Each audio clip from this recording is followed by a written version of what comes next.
us, so scandalous. You know enough to handle it. So you're shaking that thing like who's the ish? With a look in your eyes so devilish. You like to dance on the hip hop spots.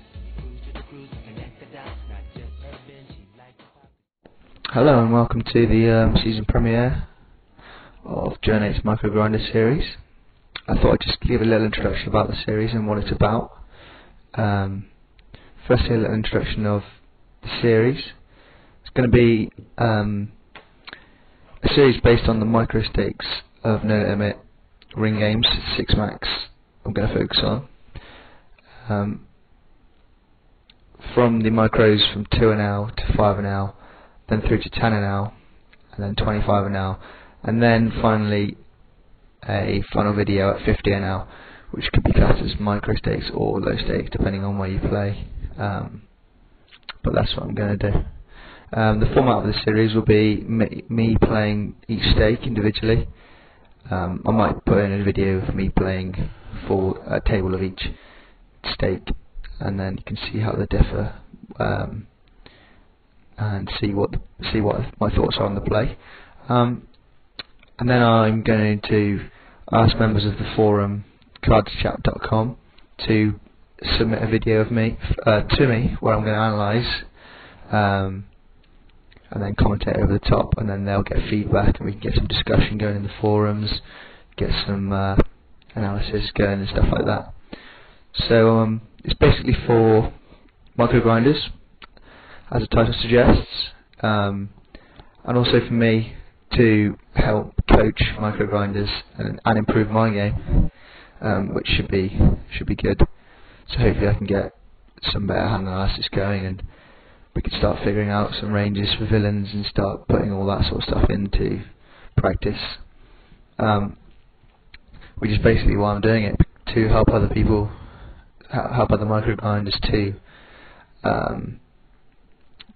succeed basically and move up the stakes and win some more cash, and also to develop my coaching skills and hand analysis from that perspective, which hopefully will in turn then improve my own game as well. So that's the main aim of the series, and that's an introduction to what the series is about. I'll just present my thoughts on 2 an hour now, which is the first level. So 2 an hour, first of all, it's the bottom of the food chain, which means basically that this is the starting block that you will go to if you want to play. If you're interested in playing cash games, this is the lowest stake available to you. 1 cent, 2 cent blinds. The player pool at 2 an hour, because of this, is very fishy. There's lots of casual players who play for fun. People play when they're drunk. So therefore, the standard of competition is not very high. Regulars, there is probably, I doubt there's any regular players there. There'll be a few, but they won't be any good, because if they were any good, they'd have moved up to the next level, which is 5 an hour. So there won't be many. There'll be lots of fish basically, and we can make lots of money there in terms of buy-ins, obviously.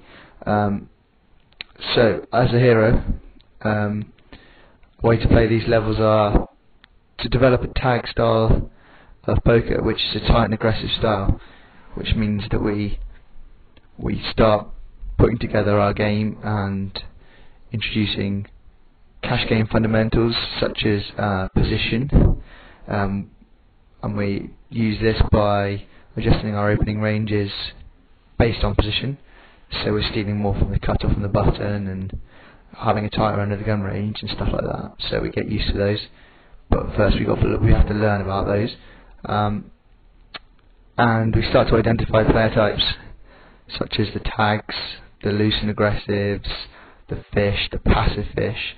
Not only do we want to analyse the fish, but what type of fish they are, and we also want to start looking at player tendencies, what players are doing, and how we can adjust against them. But mainly at 2 an hour, we want to be focusing on the cash game fundamentals and developing our own game, and of course value betting, which is the most important thing throughout the whole series of the micro grinders, is value betting, which is betting hands based on the opponent's range, that we can get calls from worse hands.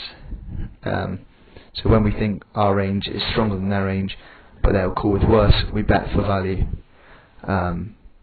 which is a huge leak of most MicroStakes players and myself of not squeezing out extra value from the fish and from the passive call-y players, stationary type players who will call down light, second pair, third pair, which is what 2NL is most likely like. There'll be a lot of limping pre-flop, hardly any aggression, very passive post-flop. They'll be checking to hit their draws, maybe betting really small and stuff like that, but we can soon dive into that from the session we're about to play, and hopefully we can pick up some spots. So I'll just pause this and we'll get into a session. Hello, so we jump into session. Been playing for about 15 minutes now, just about to basically just get some hands on these players so we can start to use our hold'em manager or our tracking software to show you guys how it helps.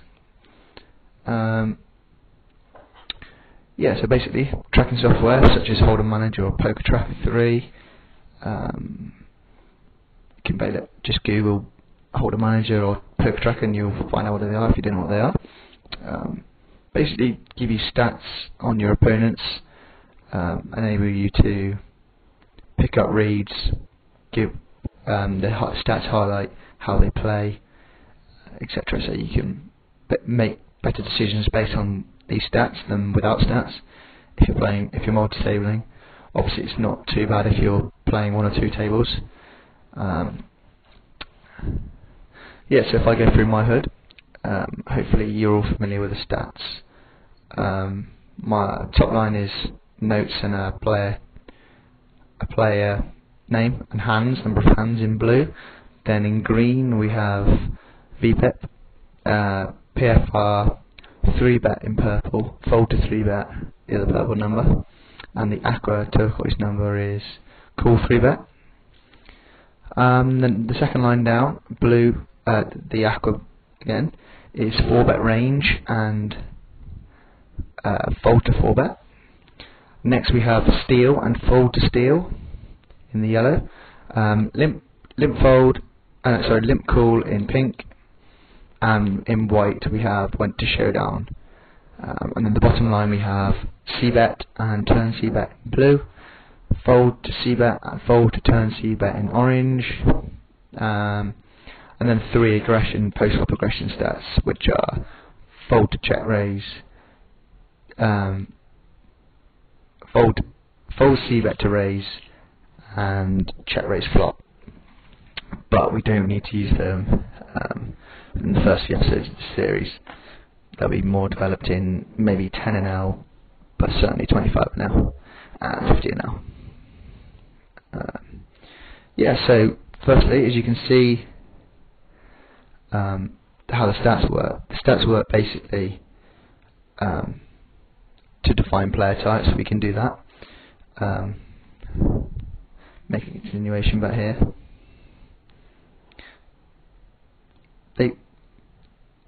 So the bigger the gap between the stats generally, the more passive the opponent. And you can see from here, this guy we're in a pot from the bottom right table, he's going to be playing a lot of hands, 54 PPET, so he plays over half his hands. And he doesn't raise any of them, so he's going to be a limpy, call-y type player. And so we can take advantage of that by just value betting him and raising our tight hands pre-flop. Over on the top left, to make a standing continuation bet versus a similar sort of player, 57-11. I'm just going to continue betting.